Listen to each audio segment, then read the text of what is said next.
सा रे ग म प ध नी। इसके बाद बच्चों सा। यही है न्यूलैंड्स के अष्टक का नियम, Newlands law of Octave, Newlands के अष्टक का नियम। इन्होंने 8 एलिमेंट को सजाने का प्रयास किए। हर 8वां एलिमेंट का प्रॉपर्टीज पहला एलिमेंट के प्रॉपर्टीज के समान होगा, है ना। इनके समय में टोटल 56 तत्वों का डिस्कवरी हुआ था और 56 तत्व को इन्होंने एटॉमिक वेट के बढ़ते हुए क्रम में सजाया। तो पहले हम लोग बच्चों लिख लेते हैं न्यूलैंड्स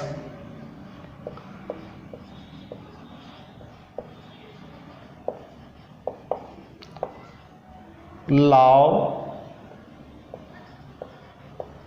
ऑफ ऑक्टेव, न्यूलैंड के अष्टक का नियम है।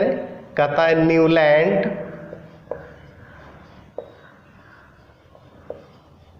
Arrange a element in order of their atomic of their increasing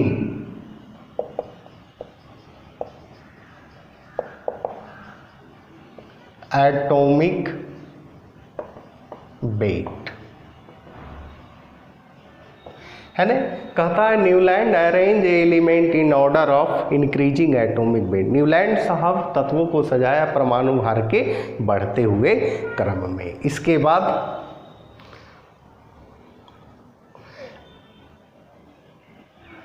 and found that there is repetition of a element having similar properties after each 7 element, just like musical notes, which is called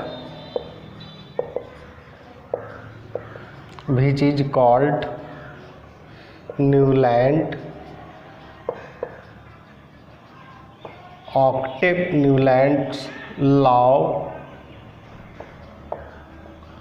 of octave। बच्चों गौर से देखा जाए, है ना। Newland arrange element in the order of increasing atomic wait.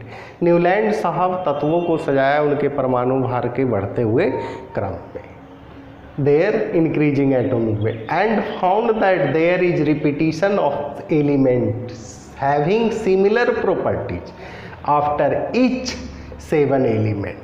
कहता है सजाने के बाद इन्होंने बताया कि हर 7 एलिमेंट के बाद जो 8वां एलिमेंट होगा वह पहला एलिमेंट के प्रॉपर्टीज के समान होगा, है ना। जस्ट लाइक म्यूजिकल नोट्स, जिस प्रकार से म्यूजिक में हम लोग अभी देखे सारे ग म प ध नी, इसके बाद सा आता है ना। यानी 8वां एलिमेंट पहला एलिमेंट के सेम प्रॉपर्टीज होगा, है ना।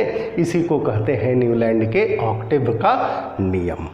ठीक है बच्चों, फिर से एक बार हम लोग देख लेते हैं। न्यूलैंड साहब परमाणु भार के बढ़ते हुए क्रम में एलिमेंट को सजाया और उन्होंने कहा कि हर 7वां एलिमेंट का जो प्रॉपर्टीज होगा वह पहला एलिमेंट के प्रॉपर्टीज के समान होगा, जस्ट लाइक म्यूजिकल नोट्स। जिस प्रकार से म्यूजिक में हम लोग देखते हैं सा रे गा मा पा धा नी सा, उसी तर्ज पर इन्होंने सजाया और उनके समय में 56 एलिमेंट का डिस्कवरी हुआ था और 56 एलिमेंट को उन्होंने सजाया, जो कि हम लोग देख लेते हैं। ठीक है बच्चों, इसको नोट किया जाए।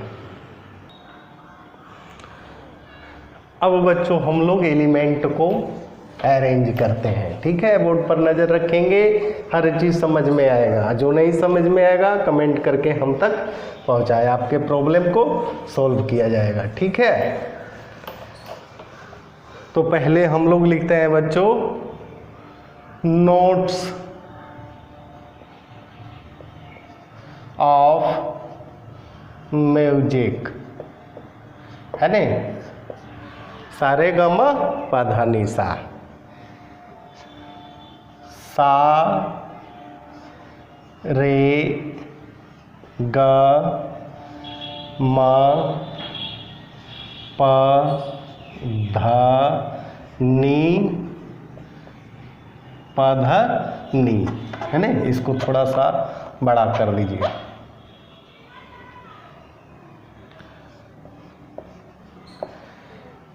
सा रे ग म प ध नी, इसके बाद जो एलिमेंट आता है यानी सारे ग म प ध नी सा, सेम प्रॉपर्टीज होता है।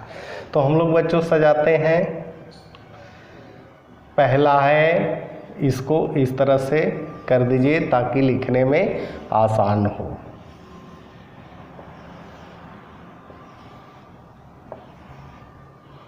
है न, पहला है बच्चों हाइड्रोजन। इसके बाद इनर्ट गैस का डिस्कवरी उनके समय में नहीं हुआ था, और इनर्ट गैस क्या है, हीलियम, आर्गन, क्रिप्टन, जेनन, रेडान, ये 6 इनर्ट गैस है। तो हीलियम नहीं होगा, लिथियम हो जाएगा, लिथियम। इसके बाद beryllium, boron, carbon, nitrogen, oxygen, oxygen. इसके बाद ऑक्सीजन के बाद होता है फ्लोरीन। फ्लोरीन के बाद नियन का डिस्कवरी नहीं हुआ था, तो हम लिखते हैं सोडियम। इसके बाद मैग्नीशियम, इसके बाद एल्यूमिनियम, सिलिकॉन, फास्फोरस, सल्फर, है ना। इसके बाद आ जाता है सल्फर के बाद क्लोरीन। क्लोरीन है, आर्गन इनर्ट गैस है, तो क्लोरीन के बाद डायरेक्ट हम लोग पोटासियम में चले जाते हैं। पोटासियम के बाद कैल्शियम, ठीक है। और कैल्शियम के बाद क्या हो जाएगा, क्रोमियम, टाइटेनियम, मैग्नीज, इसके बाद आयरन, है ना। इसके बाद बच्चों एक ही साथ इन्होंने 2 तत्वों को रखा, कोबाल्ट और निकेल को, है ना, कोबाल्ट, निकेल। इसके बाद आ जाता है copper, zinc, atrium, indium, arsenic, selenium, है ना। इसके बाद सेलेनियम के बाद हो जाएगा ब्रोमीन, आरवी, रुबिडियम। इसके बाद ASR। इसके बाद हो जाता है 2 एलिमेंट, इसके बाद ZR डॉट डॉट। यही इन्होंने एलिमेंट के परमाणु भार के यानी एटॉमिक वेट के बढ़ते हुए क्रम में सजाया।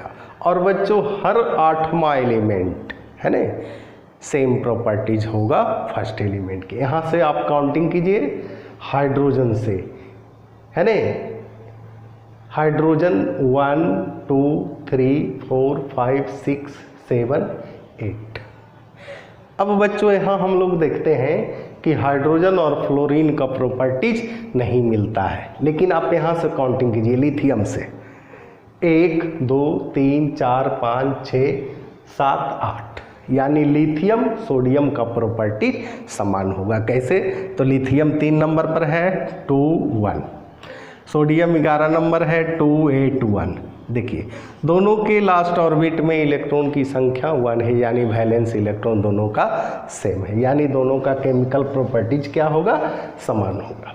अब यहाँ से बच्चों काउंटिंग कीजिए 1 2 3 4 5 6 7 8, यानी बेरिलियम और मैग्नीशियम दोनों का प्रॉपर्टीज क्या होगा बच्चों, समान होगा। देख लीजिए, बेरिलियम 4 नंबर है 2 मैग्नीशियम 12 नंबर पर है 282, इसके भी लास्ट ऑर्बिट में 2, इसके भी लास्ट ऑर्बिट में 2, यानी दोनों का वैलेंस इलेक्ट्रॉन समान होगा।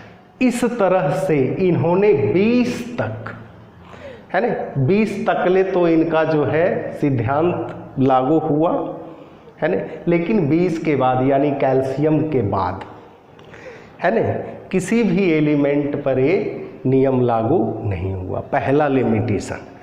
दूसरा लिमिटेशन है बच्चों कि न्यूलैंड साहब का कहना था, न्यूलैंड के समय में 56 एलिमेंट का डिस्कवरी हुआ था और इन्होंने कहा कि यही 56 एलिमेंट रहेंगे, इसके बाद किसी भी एलिमेंट का डिस्कवरी नहीं होगा, जो कि सबसे बड़ा डिमेरिट है। दूसरा लिमिटेशन। तीसरा में इन्होंने एक साथ कोबाल्ट निकेल को रखा, जो कि इस ग्रुप से किसी से प्रॉपर्टीज फ्लोरीन, क्लोरीन, ब्रोमीन, ये 3 एलिमेंट का तो मिलता है, लेकिन ये कोबाल्ट और निकेल का प्रॉपर्टीज इस ग्रुप से नहीं मिलता है ना। तीसरा डिमेरिट्स, यही है न्यूलैंड्स का लिमिटेशन। पहला लिमिटेशन कि इनका जो सिद्धांत था न्यूलैंड के स्टक का नियम कैल्शियम तक ही लागू हुआ, 20 तक। 20 के बाद जो भी एलिमेंट है उस पर इनका ये ऑक्टेव लॉ लागू नहीं हुआ, इसलिए कुछ समय के बाद इनके इस सिद्धांत का परित्याग कर दिया गया। इसी के साथ बच्चों धन्यवाद।